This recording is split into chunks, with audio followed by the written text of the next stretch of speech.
Halo semuanya, saya Koko Kurniawan. Sekarang kita akan bahas tentang materi kontravarian di Kotlin Generic. Apa itu kontravarian? Kontravarian itu artinya kita bisa melakukan substitusi supertype atau parent-nya dengan subtype-nya atau child-nya. Jadi ini kebalikan dari kovarian ya. Kalau kovarian itu kan dari parent ke kebalik ya, dari subtype ke parent.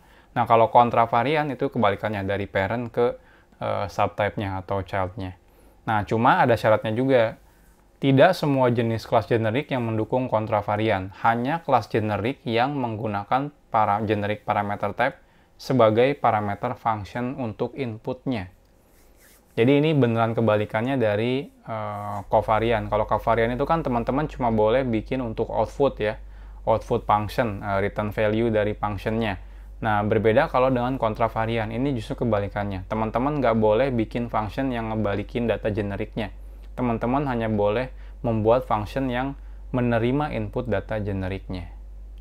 Nah, artinya saat kita membuat sebuah objek contoh any, maka kita bisa mensubstitusi menjadi contoh string, jadi dari parent ke child-nya. Tapi nggak bisa kebalikannya.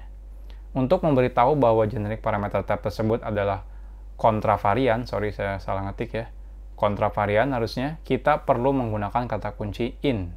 Jadi simple sih, kalau ada kata kuncinya in berarti cuma boleh di input, kalau out berarti cuma boleh di output, seperti itu ya. Nah, ini kita lihat contohnya. Contohnya kita bikin kelas namanya kontravarian. Ini generic type-nya T, lalu kita tambahkan in, artinya ini adalah kontravarian.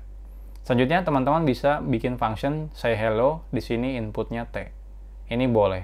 Justru yang tidak boleh sekarang teman-teman bikin sebuah function yang return value-nya adalah T. Itu nggak boleh.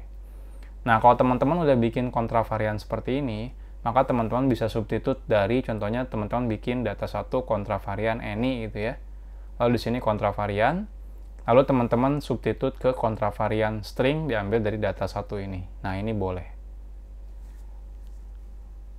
Oke, kita sekarang langsung praktekkan. Jadi, kita bikin sebuah file kontravarian, kelas kontravarian. Jadi di sini harus in T seperti ini ya. Lalu di sini misalnya fun say hello param T print line hello param. Kita bikin objeknya kontravarian any sama dengan kontravarian any seperti ini, lalu file kontravarian string ya, kontravarian string kita ambil dari kontravarian any. Nah, ini diperbolehkan. Nah, kalau teman-teman hilangkan in-nya, ini nggak boleh karena jadinya invariant. Nah, sekarang teman-teman bisa dari kontravarian string titik say hello, di sini echo seperti ini. Ini diperbolehkan. Kenapa? Karena ketika teman-teman ngirim di sini string, masuknya kan nanti ke sini ya, ke any.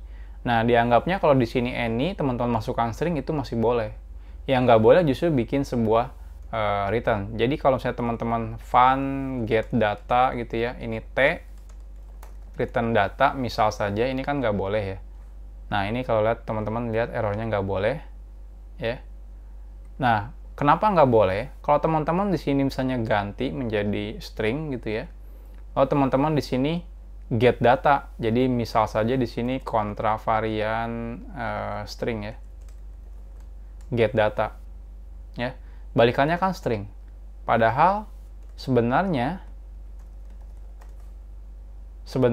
aslinya itu dia dari any.